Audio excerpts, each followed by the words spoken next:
Welcome back to the Menopause Movement Podcast. I'm your host, Dr. Michelle Gordon. And today we welcome back Deirdre Fay.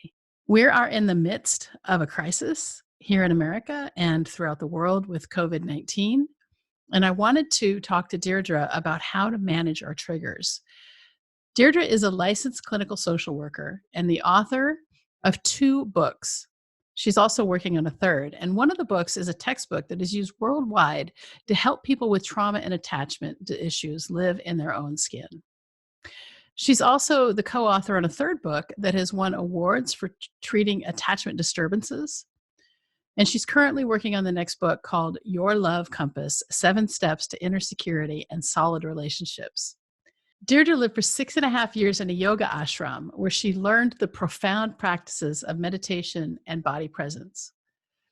She's been working with individuals and groups for 35 years and helps them to have solid, secure, satisfying relationships with themselves and those they love. Now, during the episode, we discuss the current COVID-19 crisis and managing our emotions through it. We talk about how anxiety and fear of the unknown and the need to control can become triggers. We reframe what a trigger is and what it can actually do for you if you let it. How to recognize a trigger and the different types of triggers or states. We discuss the crisis in the American healthcare system, and Deirdre actually walks me through one of my triggers around this. We spend time talking about how you, our listeners, can help the people on the front lines of this healthcare crisis right here, right now. We discuss the role belief plays in becoming our full selves, and we also define adulting. Now, stay to the end where Deirdre will walk us through her waterfall breath so that you can let go of some of your stress today. At the end of the episode, make sure you visit drmichellegordon.com/podcasts, where you can find the show notes plus the links to the books and resources mentioned in the episode. And if you enjoy the episode, make sure you subscribe to the podcast so you are always the first to know when each episode is released. And you can subscribe on Apple Podcasts or wherever you get your podcasts. And thank you for all of the 5-star reviews. If you haven't left a review yet, please take the time to review the podcast. This helps more women find it and get the help they need during the disruption of menopause. No one should have to go through it alone. We also have created a free training for podcast listeners to help you go from mental misery, those hot, sweaty, sleepless nights, irritable, low mood, feeling like an alien has beamed down and taken control of your body, piling on the weight and looking pregnant, or feeling like managing your menopause is a full-time job, to mental mate, not bothered by symptoms, happy and content with life, even dropping the weight and fitting into your pre-menopause clothes, among other things. To access the free video training, go to learn.menopausemovement.com/start. And thanks for being a part of the menopause movement. Now, let's get to Deirdre.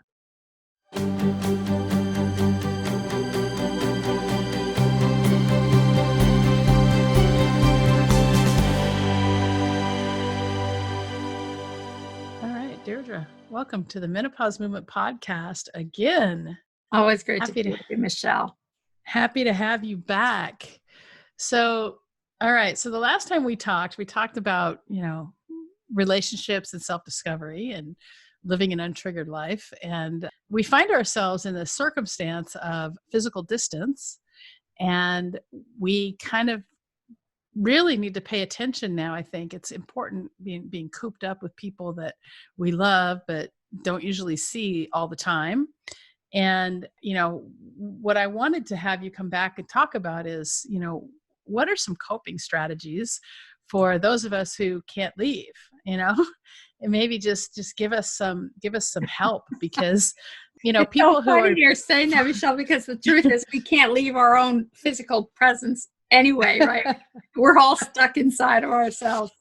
We are, but we're used to being in ourselves. We're not used to being in, having to share a house with other people. And, Chris Mann, I think his name is, he did a parody of Adele's Hello. And so I'm watching it, and he's like, hello from Corona life, and he's licking the window, trying to get out, and and so it's so funny because I'll take my dogs out walking and I'll, talk to people from, across the way. I mean, it's almost like we're having more interaction when we're out we're starting to talk to each other more because we're so stuck inside, but it has to be from really far away. Right. And so I live in rural, no, it's not rural, but I'm in suburban New York, about an hour north of the city. It's today we're recording this on the 30th of March, and we're just seeing an increase. The healthcare system is starting to get a little bit overwhelmed. I had to go in yesterday to help, and it was the first time I'd had to see it firsthand. I think that we can talk about coping strategies not only for people who are stuck at home with their loved ones who they really still love. They may have difficulty ferreting out intentions, because it's easy to have problems with communication when we don't look that, the best intentions are always meant anyway, right? But then there's also the healthcare workers like me, and I'm not, I go in when I have to, try not to go in, but yesterday was the first time I'd seen, and I've never seen so many sick people, and then just walking in and not seeing people's faces in the hospital, everybody covered up from head to toe. And, I was doing invasive procedures. And so I was wearing 2 gowns, 4 pairs of gloves, 2 different masks, my glasses and goggles I could barely see through, and 2 hats on my head. And, at the end of the day, who knows if that's going to be enough, and who knows if I'm going to get sick now. And, can I self-isolate? No, I stay home as much as I can. So I guess the questions are, how do we avoid our triggers in a closed space? How do we really pay attention? Okay, then how do we pay attention to our triggers in a closed space? That's number one. And number 2 is, how do we support the healthcare workers who are on the front lines and are getting burned out? Oh, that is so important. Well, let's see where we can start. Let's start just by even noticing where we are right now, because what I see from people and myself is, despite how much we're doing, we're influxed by this viral contagion of anxiety and fear and the unknown. We don't know what's happening.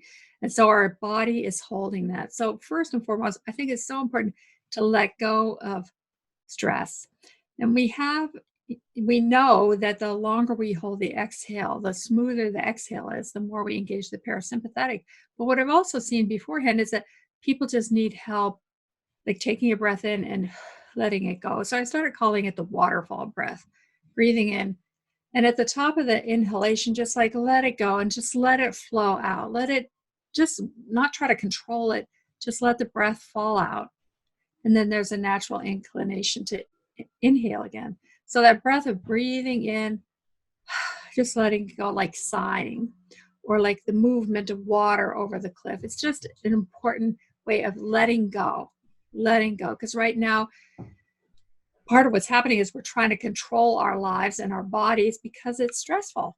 And yet what we need to do is be able to access our own inner wisdom, our own guidance. And that comes from letting go of the stress, creating a tiny bit of room, like a wedge in our experience, so that we can let something else come through, let our own knowing come through. So that's key. Practicing simple ways of letting go. And then, I think it's also really helpful, at least for somebody like me who's been trained in the yogic psychology for decades now, is that there's an idea that what's moving through our triggers are meant to help us awaken and help us take better care of ourselves. Like, the fact that we're triggered is not a bad thing. It's just normal. We are going to get triggered. And if we take the idea that our triggers are actually something that are going to help us grow, develop, and flourish, it's a whole different mindset. So rather than being freaked out about our anxiety or overwhelm, uncertainty, whatever, it's like, okay, this is the moment. This is the moment. What is meant to come out of this? Who do I want to be in this circumstance? And that's key. Who do I want to be? Well, yeah, that's something I say a lot, and we teach that, in the minnow mates really do start looking at their beingness through the course. And it takes some time to get there. And so before we start talking about who we're going to be, maybe we should talk about how to recognize when we're triggered, because not everybody understands that. I mean, we understand that we have a blow up, And it happened on Saturday, and Val and I had like this weird like fight. She dropped something on the floor, and I'm easily startled, and I jump and I say, Jesus. And then she's like, wow, I'm sorry. And I'm like, don't yell at me. And, and so, Right. and then it just kind of snowballs. Right. And so how do we catch that when it happens and get ourselves to the point where we can say, oh, I'm being triggered. Oh, I need to take a deep breath. Oh, I need to do this. Let me draw a little drawing. I love your drawings. Oh, they seem to help. So that's what's important.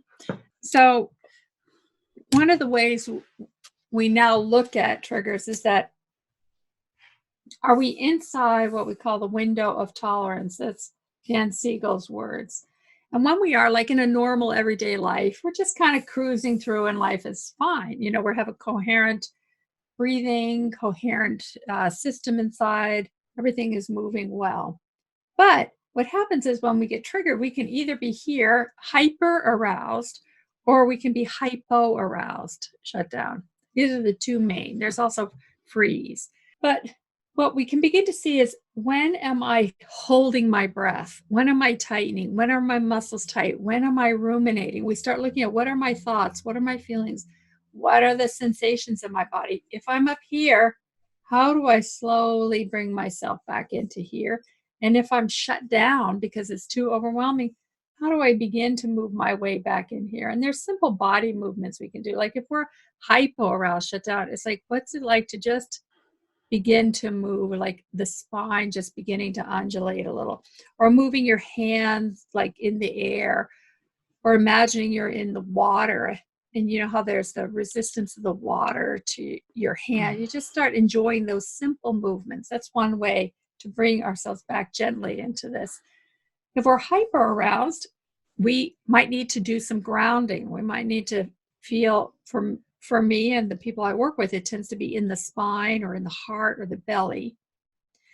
In the old days, we used to talk about grounding into the feet, but that for many people is really far away from them. So, but here doing things like squats, that just get your energy down instead of up and out. Those are simple ways to get yourself back into the moment. And those are things that we can do at any moment when we're activated. You just feel yourself starting to get like aroused or frightened, then you just like take a moment, just like, ground a little in your pelvis down, feel your hands on your belly, hands on your heart, whatever might be the ways. So I find it very interesting that you talk about getting shut down, because I came back from the hospital yesterday. And while I was there, I was like, okay, what's next? Okay, what's next? Okay, what's next? Okay, what's next? And then I left and I came home, and I could do nothing but watch TV and eat and eat.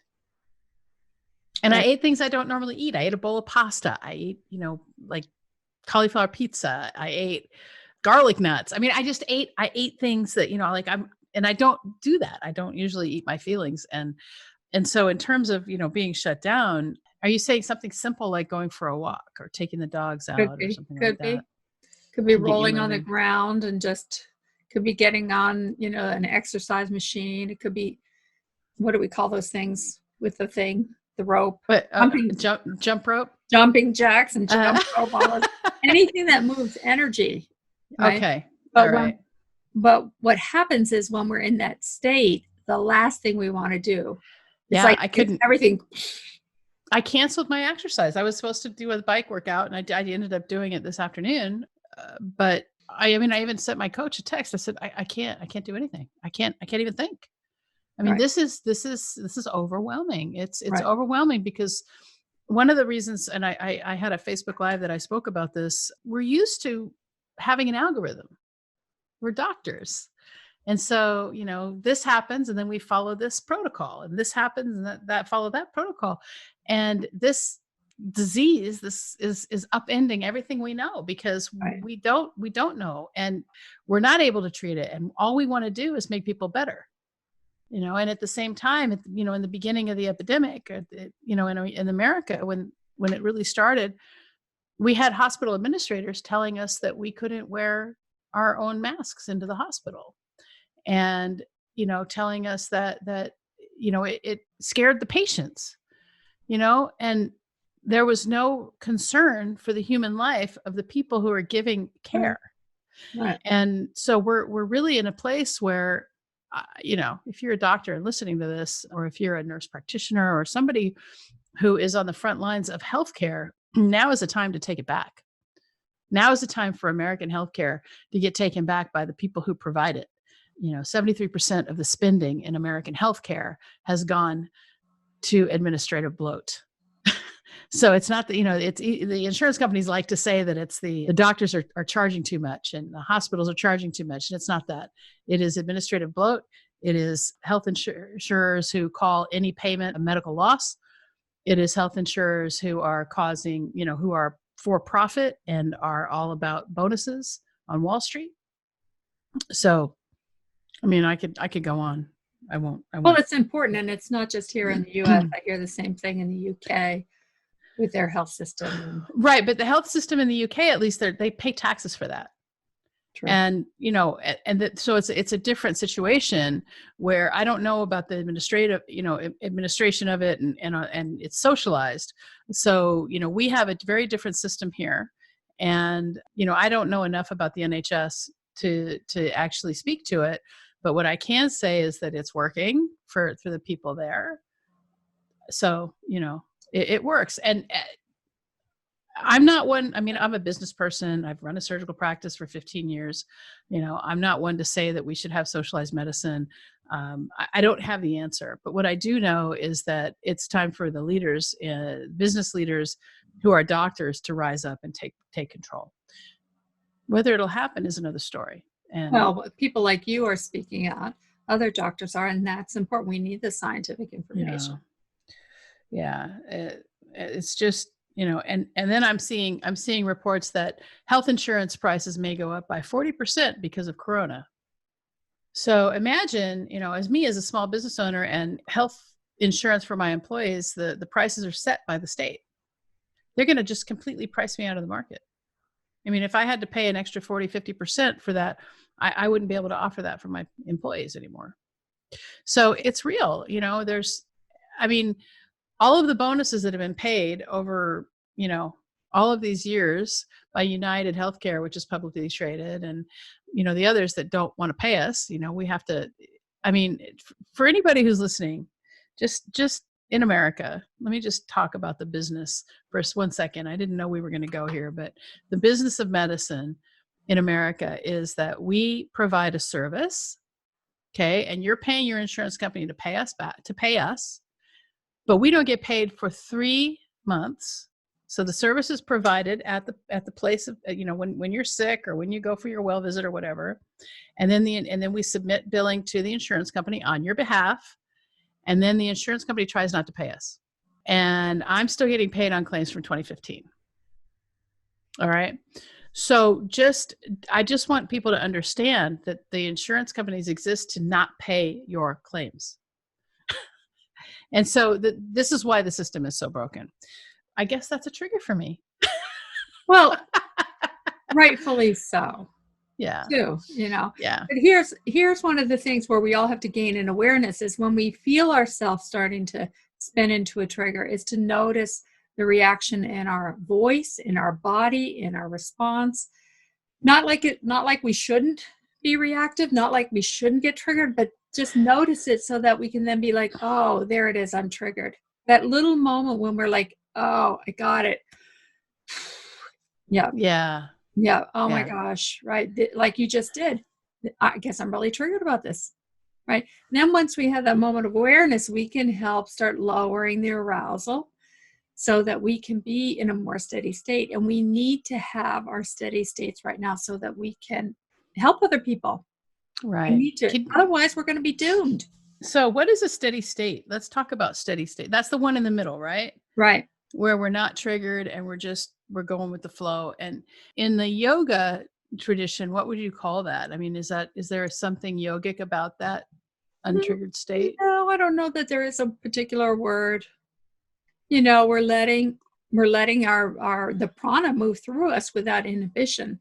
Got it. In Patanjali's Yoga Sutras, we talk about the modifications of the mind. We're stilling the modification of the mind, which doesn't mean that they're flatlined. It just means that they're able to move through without being inhibited or hitting upon something. Our triggers are what get hit upon. Like, I'm still getting paid for 25 claims in 2015. Like, that's intense. 2015, this is 2020. That's a long time. So of course there's a trigger around it. But what you begin to notice, oh, there it is. And then you let it move. In yoga, we would say, just let that trigger be ground down rather than acting out of it. That's the difference between reacting versus responding. So hard for all of us. Yeah, that's really good. We are going to react, and then how do we be compassionate for ourselves and repair it with somebody else? Like you talked about with you and Val, you just had a little contretemps the other night. It's like when those things happen, we have to recognize, oh my gosh, just blew it there. Go back to the relationship and say, I just realized how triggered I am. I don't mean to be this way, but I am this way. And that we keep learning about ourselves. And in learning about ourselves, we learn how to change our reactivity cycle. Oh, I love that. And in the book, The Untethered Soul by Michael Singer, he talks about just staying open. And, as I've studied that book more and more, I get angry sometimes when maybe it's a trigger, but because he says, just keep your heart open. And he says that, but he doesn't really give you any practical guides on how to keep your heart open. And so just let it flow through you. And it's all this, if you just stay open, then, let yourself feel, and then you're going to have this great life. And well, I think I'd say a great life. I mean, Mickey used to come to the ashram when I lived there in the 80s and 90s, and he would teach us, and it was profound teachings then. It still is now. But what he's saying is you let that force, that prana coming through you, and you let it activate all the kakaschnitzel that's going on in your life, and you let it like so that then you're free. That the freedom is the sense of more spaciousness. It's not necessarily a better life, but we all have to go through that craziness. Right. Okay. Fair enough.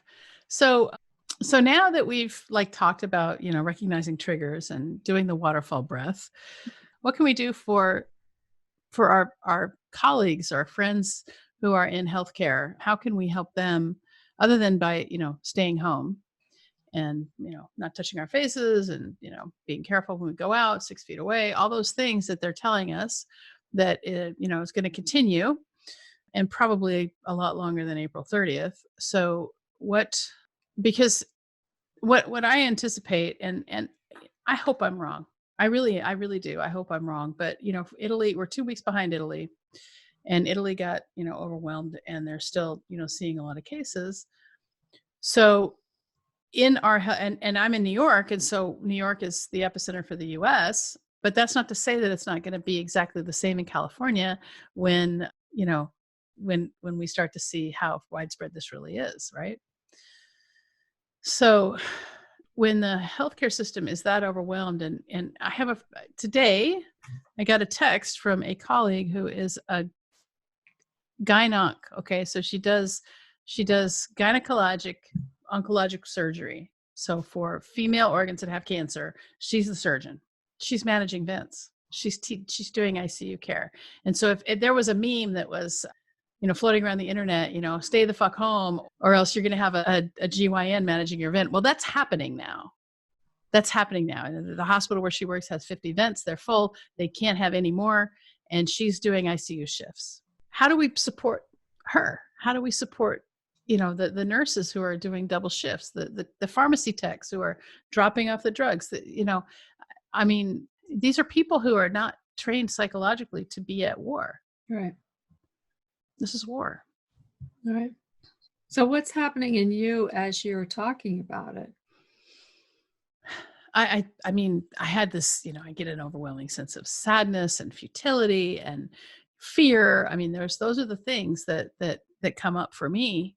And I just sat with it for so long after I got home. And now, it's like, it's just like all these, there's more and more and more and more and more sick people coming. And when we run out of vents, people are going to die. Well, there's simple little things that we can do. I mean, we cannot underestimate how staying calm and present and clear and calm inside of ourselves can help a ripple effect around us. That's one thing. So our self-care is important. But there are other simple things that we can do. We can take out our cards that many of us have been stockpiling for years and just write one to our doctor, send it to the hospital. Simple note of appreciation. We know how much gratitude not only helps the person we're sending the gratitude, but how much it's helping us. So if we can, take a moment, just a simple moment, and write a thank you note, express our gratitude, name the doctor by name, the people that we know, the staff people, just send it to the hospital, send it to wherever. It's a way of just extending that flow of compassion. I love that. I mean, that's such a great, the lost art of letter writing, Right. right? So you can always send an email to your doctor, but I'm sure your doctor would be much more appreciative of a card, especially now when people can't even come to the doctor. Most people have switched to virtual visits, much like this meeting that we're doing right now, but you can be seen by a doctor. It's just a matter of, creating the appointment. So if you do have cards just lying around, or maybe a piece of paper, Right. Just you can fold just write it down with your hand to say thank you so much for all you're doing and send that to your doctor. I think that really would go a long way to help morale. Morale it's not good. I mean, well, how people are could it angry. be? Right. Of course they should be. But then it's channeling that anger. We're talking about how can we support those who are in it, but those people who are in it also is about channeling all that power and that energy and not getting stuck in a trap. Because what Right. happens is that can be just as destructive. All that energy comes up as anger and it starts circulating as anger. It gets more and more reactive. And then we're not clear-headed. We're not present. We're not, on one hand, we think the anger is going to protect us, but it doesn't really. It doesn't. We Yeah. know that being present in our own mindfulness in our own heart does keep us clear for the next step. Yeah. Wow. I just, it's so important to just not get stuck. And it's so easy to just get stuck. Yes. And that's, I think, the hardest part. Now, what about, I mean, I've heard on that there's a lot of women, that are in abusive relationships that they can't get out of right now. Have you had any experience with Yes. that? Yeah. And that is just killer bad. I know a lot of the people who are working on the front lines in domestic violence and the shelters are full. And, it's a real problem. But there's a way, what I teach people is that you have to be able to become aware of your pattern. The reason why you're in this relationship is because of the pattern that brought you there. In attachment theory, John Bowlby talked about it. It's the internal working model. I think of it as like a perceptual lens that shapes our experience. So our key thing is if you're in that situation and you are feeling trapped, is to begin to look at that trap thing. And then instead of staying in that trap cycle, is what would you rather have? What would you rather have? And this is the hardest thing for any of us because we don't know it. Mm-hmm. If we don't know what it is, we don't know how to have it. We call this experiential blindness. We're only used to experiencing the difficulty or the old pattern. So we literally have to train our body to feel and experience something different. And I love that. That means keeping ourselves calmer, keeping ourselves steadier. I do whole practices where people draw out the old pattern, the thoughts that they have in the old pattern, the feelings, just shapes and colors of what it looks like. Put it on one sheet of paper, and then you put on another sheet of paper, what would you rather have? And this is hard. Like I said, you're literally building a new experience for yourself that you don't have access to. Right. If you don't want this, what do you want? And people say, I don't know, I can't imagine it, but you can. The power of imagination is so incredible. And we know from all the peak performance research that people can actually change their experience, literally body, mind, and heart, by reimagining it. But to take that and vector in a new direction is what's complicated and difficult for people. You do it slowly and you do it steadily. I think that there is a role to discuss belief here. There's an opportunity to discuss belief. One of the things that we discover through the Menomates discover this as they go through the program and leave their mental misery behind and That's great. become Menomates, is that our thoughts create a reality, right? And oftentimes the beliefs that we have are shaped by, our experiences as children, for example. And so what we think is true. That's the internal working model that comes from. Right. So what we think is true may not be true. But we imprinted in us. Right. We create boxes around this belief. And so the question is, how do we break down those walls? And one of the best examples I have of this in my own life is the fact that I'm a doctor. And I've told this story before, I'll briefly tell it again.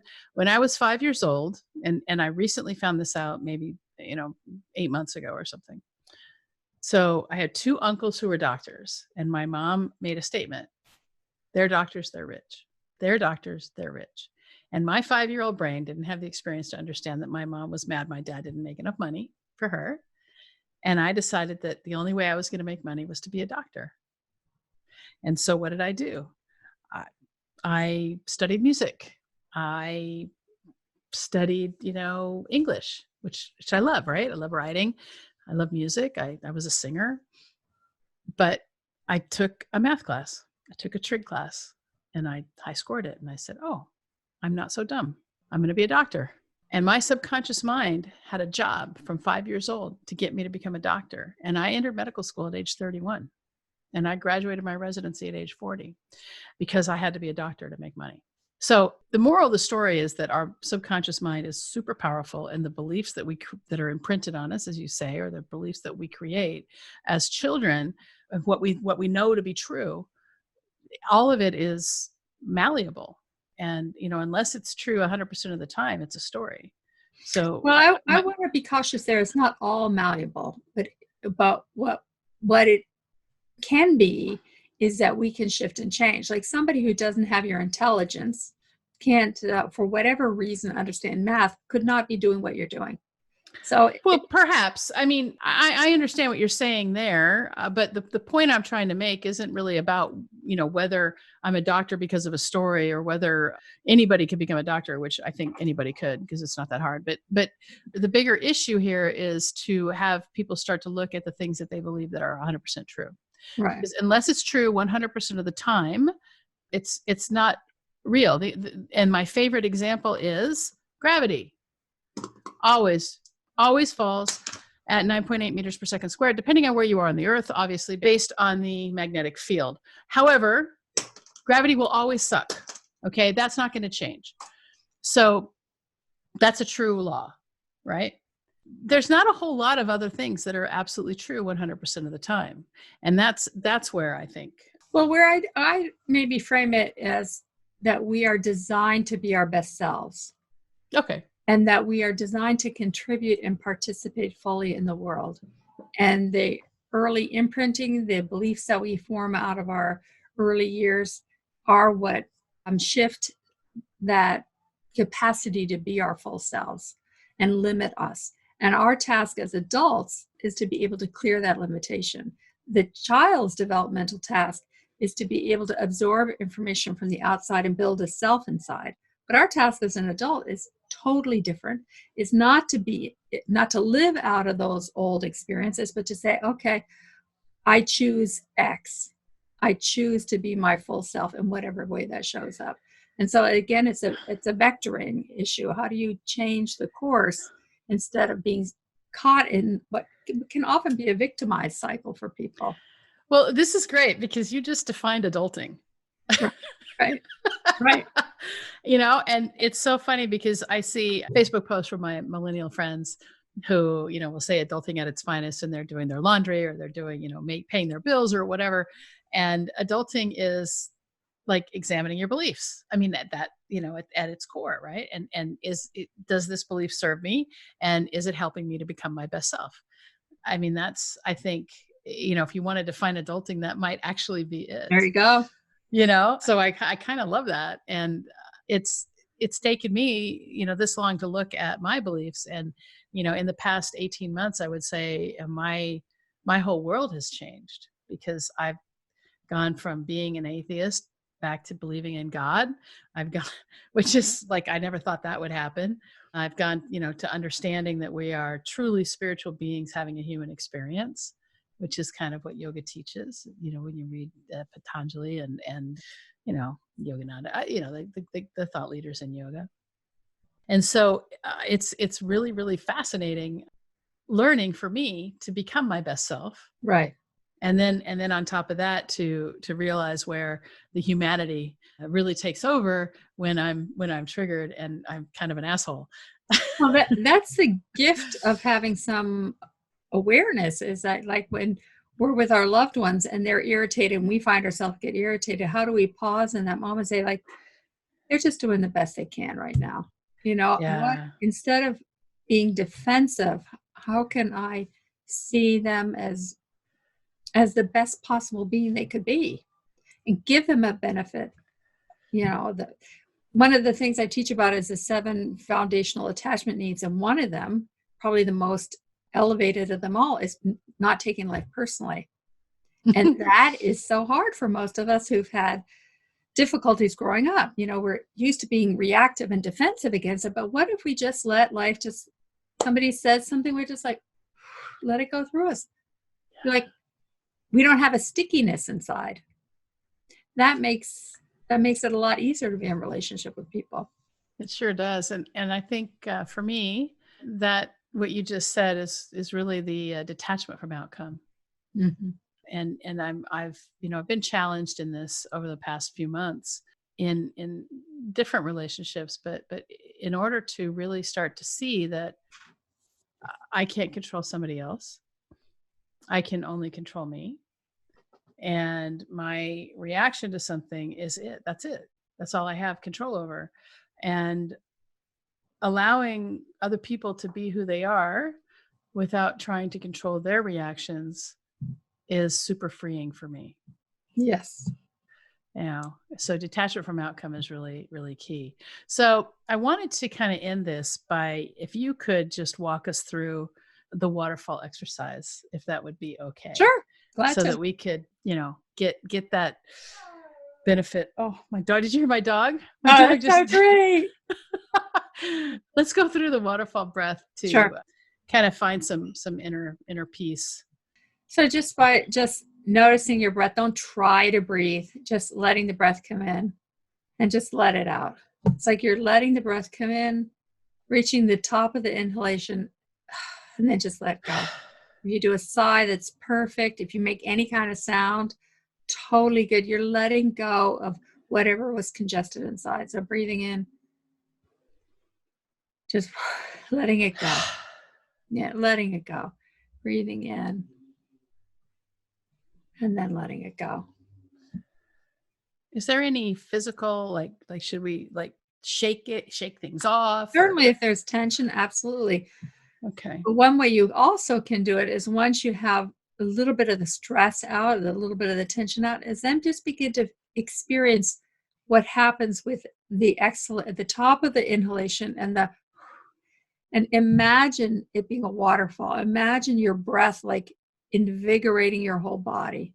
Just imagine little sparkles of light, little sparkles of exactly the right temperature, little moments of water just filling you and just soothing you and just providing ease. That's I love it. Integrating the visual with the experience. That's great. Well, thank you so much, Deirdre. Where can people find you? DFay.com. Right now, with people feeling so triggered, they can go to www.dfay.com/safe guide, which will take a 28-page PDF on being safe. Being safe in times of trigger. Well, thank you. Thanks so much again for coming on to the Menopause My pleasure, podcast. Always, Michelle. It's You're great a to have you here. And thank you so much for going in the other day, and the times when you do have to go in. We got your back. We're right here with you. Thank you. Thanks for listening to this episode of the Menopause Movement Podcast. I'm your host, Dr. Michelle Gordon, and I wanted to take a moment to share what one of our community members has achieved since she's been working with me. Amanda has had an amazing transformation. Amanda was struggling with joint pain, hot flashes, forgetfulness, sleeplessness, weight gain, and an angry mood. In addition, she lost her confidence and self-worth as menopause crept up on her. Since joining the Menopause Movement membership, Amanda's quality of life has improved in ways no one could have predicted. She has truly transcended the symptoms of menopause and is now living her best life. This is what I want for everyone in the community. Take a listen to Amanda's story. I just want to show you what's possible when you join the community and do the work. Transcendence is available for you too. Now here's Amanda. Hi, my name is Amanda. I am 54 years old and I live in the UK. At this moment in time, I'm in a fairly good place in my life. Recently, I've lost 18 pounds and I feel healthier and more content than I have done in a long time. However, it hasn't always been this way. Back in October 2011, I had an accident which resulted in a serious injury and surgery and subsequently changed my life forever. And over the next few years during my recovery, menopause crept up on me, but I didn't realise what was happening straight away. I started suffering from more joint pain. I went from always being cold to feeling like I was going to internally combust several times a day. I was getting really forgetful, my sleep pattern was terrible, I piled the weight on and looked pregnant, and I felt angry all the time. When things were at their worst, I felt incredibly alone and very down. I lost my confidence and self-worth, and I felt completely misunderstood and confused about what was happening to me. I received very little support or information from my GP, and there was limited information on the internet, but what I really wanted and needed was someone to talk to. The turning point for me was at the beginning of July 2019, when completely by accident, I came across Dr. Michelle Gordon's Facebook page on the menopause movement. At that time, she was doing daily live streams and I started listening to them. I related to a lot of what she was saying and I was really interested in the variety of topics about menopause that she was talking about, the alternative ways to manage menopause symptoms in a more natural way, and how your mindset is the key factor to transforming your life more positively. I was also really interested to listen to the other ladies in the group and what they had to say. Ladies who had been or were still suffering from similar symptoms to me. How a lot of them have been able to manage their symptoms much better and how they have turned their lives around and embraced menopause instead of treating it like a demon. Although nervous about taking a risk to join a group I didn't know, I knew that I couldn't and didn't want to carry on living my life the way I was and feeling the way I was feeling. So I made a decision that I too wanted to learn more about menopause, how to manage my symptoms better, and most importantly, learn more about my mindset and the fact that I needed help with changing my outlook on life in order for me to get it back. Life is nowhere near perfect, and some days I still have my struggles, but on the whole, I can honestly say that I am in a much better place than I have been for a long time, and for my down days, I understand better how to manage them so they don't get out of hand. I am now on a journey with a fantastic community of like-minded women, all of whom continue to support each other no matter where we all live, and I no longer feel confused, misunderstood, worthless or alone. For me, this group has been both a lifesaver and a life changer, and most importantly, the one-to-one private coaching sessions that are available with Dr. Gordon as part of the membership have been invaluable to me. They provide me with an opportunity to discuss more difficult and private issues that I am struggling with, and an opportunity to find solutions to address them. Without doubt, I can wholeheartedly say that I owe Dr. Gordon and her group everything for showing me how to take my life back and, more importantly, take control of it. Joining her membership has been the best thing that I have ever done. However, this course is not for everyone.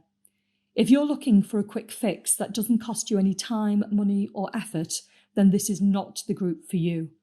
But if you're in a similar situation to how I was not that long ago, feeling desperate and at the end of your tether, but are willing to invest in your own future happiness and peace of mind, but are unsure as to what to do, ask questions and talk to Dr. Gordon. And if you choose to take that leap of faith, you won't regret it, because who wouldn't want to take their life back if they had the chance? If you are feeling like Amanda, you're not alone. There is help for you in the Menopause Movement membership. I want to help you transcend your symptoms and live your best life. To discover how you can become a part of this life-changing community, go to menopausemovement.com.